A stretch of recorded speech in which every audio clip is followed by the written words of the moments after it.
तेज प्रभु news के स्वागत। ಶ್ರೀಮದ್ ಜಗದ್ಗುರು ಶ್ರೀ ಶಂಕರಾಚಾರ್ಯ ಸಂಸ್ಥಾನ ಮಠ ಸಂಕೇಶ್ವರ್ ಶ್ರೀಮದ್ ಜಗದ್ಗುರು ಶ್ರೀ ಶಂಕರಾಚಾರ್ಯ ಸಂಸ್ಥಾನ ಮಠದಲ್ಲಿ ಪ್ರತಿ ವಾರ್ಷಿಕ ಶ್ರೀ ಸಿದ್ಧ ಸಾಂಕೇಶ್ವರ ಜಾತ್ರೆ ಮತ್ತು ರಥೋತ್ಸವ ದಿನಾಂಕ 24 ಜನವರಿ 2026ರಂದು ಮುಂಜಾನೆ ಉದಕ ಶಾಂತಿ, ರಾತ್ರಿ 9ಕ್ಕೆ ಅನ್ನಪೂರ್ಣೇಶ್ವರಿ ಕೋಠಿ ಪೂಜೆ, 25 ಜನವರಿ 2026ರಂದು ಮುಂಜಾನೆ 9 ಗಂಟೆಗೆ ಶ್ರೀ ರಥ ಪೂಜೆ, ನವಗ್ರಹ ರಥಸ್ಥ ದೇವತಾ ಪೂಜೆ, ಸೋಮ ಬಲಿದಾನ, ಮೈರಾಳ ಬ್ರಹ್ಮ ಪೂಜೆ, ಮಹಾನೈವೇದ್ಯ. ದಿನಾಂಕ 26 ಜನವರಿ 2026ರಂದು ನಿತ್ಯ ಪೂಜೆ, ಮಧ್ಯಾಹ್ನ 2 ಗಂಟೆಗೆ ರಥವು ಶ್ರೀಮಠದಿಂದ ಶ್ರೀ ನಾರಾಯಣೇಶ್ವರ ಮಂದಿರಕ್ಕೆ ಒಯ್ಯಲಾಗುವುದು. ಶ್ರೀ ಜಗದ್ಗುರು ದಾದಾ ಮಹಾರಾಜ್ ಸಾಂಗೋಡೇಕರ್ ಸೇವಾ ಪ್ರತಿಷ್ಠಾನ್ ಕೊಲ್ಲಾಪುರ್ ಇವರಿಂದ ಆರಂಭವಾಗುವ ಪ್ರತಿ ಮಾಸದ 4ನೇ ಸೋಮವಾರದ ಆಯುರ್ವೇದಿಕ್ ಶಿಬಿರದ ಉದ್ಘಾಟನೆ ಕಾರ್ಯಕ್ರಮ ಕೂಡ ಜರುಗುವುದು. 27 ಜನವರಿ 2026ರಂದು ಶ್ರೀ ರಥವಾಸ್ತವ್ಯ ಶ್ರೀ ಬನಶಂಕರಿ ಗುಡಿ ಹತ್ತಿರ ಇರುತ್ತದೆ ವಾಸ್ತವ್ಯ. 28 ಜನವರಿ 2026ರಂದು ಮಹಾಯಾತ್ರೆ ಮುಂಜಾನೆ ಶ್ರೀ ಶಂಕರಾಚಾರ್ಯ ವಿದ್ಯಾಶಂಕರ ಭಾರತಿ ದೇವಗಾವಿ ಸ್ವಾಮಿ ಸಮಾಧಿ ಪೂಜೆ, ಸಾಯಂಕಾಲ ರಥೋತ್ಸವ ಮಠಕ್ಕೆ ರಥದ ಆಗಮನ. ಉತ್ಸವ ಕಾಲಕ್ಕೆ ನಿತ್ಯ ಪಲ್ಲಕ್ಕಿ ಉತ್ಸವ, ಮಂತ್ರ ಪುಷ್ಪ ಜರುಗುವುದು. ಎಲ್ಲ ಕಾರ್ಯಕ್ರಮಗಳಿಗೆ ಸದ್ಭಕ್ತರು ಉಪಸ್ಥಿತಿರಬೇಕೆಂದು ಕೋರಲಾಗಿದೆ. ತೇಜ್ ಪ್ರಭು ನ್ಯೂಸ್ ಸಂಕೇಶ್ವರ್. ಇದು ಶಂಕೆ ಆಯಿತು, ಶುದ್ಧಿ ಆಯಿತು. ಸಾಯಂಕಾಲ ಈಗ 9 ಗಂಟೆಗೆ ಕುಡಿ ಪೂಜೆ ಆಗ್ತದೆ. ನಾಳೆ ಆಗೋದು ಮುಂಜಾನೆ ರಥ ಪೂಜೆ ಆಗ್ತದೆ. ಆನಂತರ ಮಠದ ಮುಖ್ಯದೇವರು ಇವರು ಮಯಾರಮ್ಮ ಪೂಜೆ ಆಗ್ತದೆ. ನಾಳೆ ಮಧ್ಯಾಹ್ನ. ನಾಡದು ರಥ ಇರೋದು ನಾರಾಯಣೇಶ್ವರಿಗೆ ಹೋಗ್ತದೆ.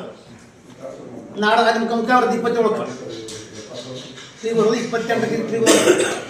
ಈಗ 22ನೇ ತಾರೀಕಿಗೆ ಸಹ ನಮ್ಮ ಮಠದಲ್ಲಿ ಈ ಅನಮಾ ಸಂಘಟನೆ ಸಂಸ್ಥೆ ನಮ್ಮ ಕೊಲ್ಲಾಪುರದಲ್ಲಿ ವಿಶ್ವಕೊಂಡರಿ ಆಯುರ್ವೇದಿಕ್ ಸಂಸ್ಥೆ ಇದೆ. ಅವರು ನಾಳೆ ಸೋಮವಾರ ಮಾಡ್ತಾರೆ, ಮಾಡ್ತಾರೆ ಕ್ಯಾಂಪ್ ಮಾಡ್ತಾರೆ. ಆ ಕ್ಯಾಂಪ್ ಉದ್ಘಾಟನೆ ಆಗೋದು 26ಕ್ಕೆ ಮುಂಜಾನೆ. ಆಯ್ತಾ? ಅಂತ ಬಗ್ಗೆ ಎಲ್ಲ ಯಾಕಂದ್ರೆ ಸಾಯಂಕಾಲ ಪೂಜೆ ಆಗೋದು, ಬಲ್ಲಕ್ಕೆ ಹೋಗ್ತಾರೆ, ಇವೆಲ್ಲ ಅಲ್ಲ ಆಗ್ತವೆ ಇಷ್ಟೇ. ಇದು ಯಾವುದು ಇದು ಪೊಲೀಸ್ ಮತ್ತು ಇದು ಆಗಬಾರ್ದು. ಇದು ನೋಡ್ರಿ, ಮತ್ತೆ ಅದು ಬಡವರು ಅದು ಆಯುರ್ವೇದಿಕ. ನೀವು ಅದೇ ಡಾಕ್ಟರ್ ಒಂದು ಇದಾಗ್ಬೋದು, ಹೋಮಿಯೋಪತಿಕ ಅದು ಆಗುತ್ತೆ.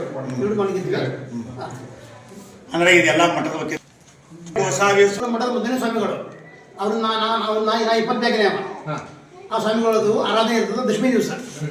ಅದು ಇರೋದು 28ಕ್ಕೆ ಇಂಥರ ಭರ ಜಾತ್ರೆ ಅವ್ರ ಜೊತೆ ಇರ್ತದೆ ಪೂಜೆ ಇರ್ತದೆ. ಇಲ್ಲಿ ಅವರು ಉಳಿಯಂತ ಅವ್ರ ಸಮಾಜ ಅದೇ ಇದೆ, ಅಲ್ಲಿ ಹೋದ್ವಿ ನಾವು. ಅವರು ನಮ್ಮ ಮಠದ ಮೊದಲನೇ ಸ್ವಾಮಿಗಳು ಶೃಂಗೇರಿ ಬಿಡ್ಬಿಟ್ಟಿದವರು. ನಮ್ಮ ಮಠಕ್ಕೆ ಬಂದವರು ಅವರು 16ನೇ ಅವರು ಶೃಂಗೇರಿ ಮಠದ ಮಠದವರು. ಅಲ್ಲಿಂದ 24ನೇ ಅವರು ಆರಾಧನೆ ಇರ್ತದೆ ದಶಮಿ ದಿವಸ. ಅಂಗವಾಗಿ ಈ ಉತ್ಸವ, ಈ ಜಾತ್ರೆ ಎಲ್ಲ ಕಡೆಗೆ ಬರೀ ದೇವರಷ್ಟು ಇರ್ತಾನೆ ರಥದಲ್ಲಿ. ನಮಗೆ ಹಂಗಿಲ್ಲ, ದೇವರು ಮತ್ತು ಸ್ವಾಮಿ ಇಬ್ಬರು ರಥ ಕೊಡ್ತಾರೆ. ಅಂದರೆ ಒಟ್ಟು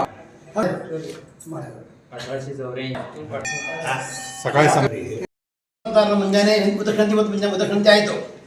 ಮತ್ತು 9 ಗಂಟೆಗೆ ಅನ್ನಪೂರ್ಣೇಶ್ವರಿ ಪೂಜೆ ಆಗ್ತದೆ, ಗುಡಿ ಪೂಜೆ ಆಗ್ತದೆ. ನಾಳೆ 25 ಮುಂಜಾನೆ ರಥ ಪೂಜೆ ಆಗ್ತದೆ. ಆನಂತರ ಮೈಲಾರಮ್ಮ ಪೂಜೆ ಆಗ್ತದೆ. ಹಿಂದೆ ಮಹಾನೈವೇದ್ಯ ಅಂತದೆ, ಹೋಮ ಆಗ್ತದೆ, ರಥ ಹೋಮ ಆಗ್ತದೆ. ನಂತರ ಗುರಿಯಲ್ಲಿ ಆಗ್ಬೋದು. ನಾಡದು 26 ನಾಡದು ಇಲ್ಲಿಂದ ಮಸ್ತ ಇಲ್ಲಿಂದ ಹೋಗೋದು 7 ಗಂಟೆಗೆ ನಾರಾಯಣ ಗುಡಿಗೆ. ಅಲ್ಲೇ ಅಲ್ಕ ಬರ್ತದೆ. ಬರೋದು 28ಕ್ಕೆ. ಅದು ಭರ ಜಾತ್ರೆ. ಯಾತ್ರೆಯಲ್ಲಿ ಪ್ರತಿ ದಿವಸ ಪಲ್ಲಕ್ಕಿ ಉತ್ಸವ, ಮಂತ್ರ ಪುಷ್ಪ, ವೇದಪಾಣಿ ಎಲ್ಲ ಆಗ್ತಿದೆ.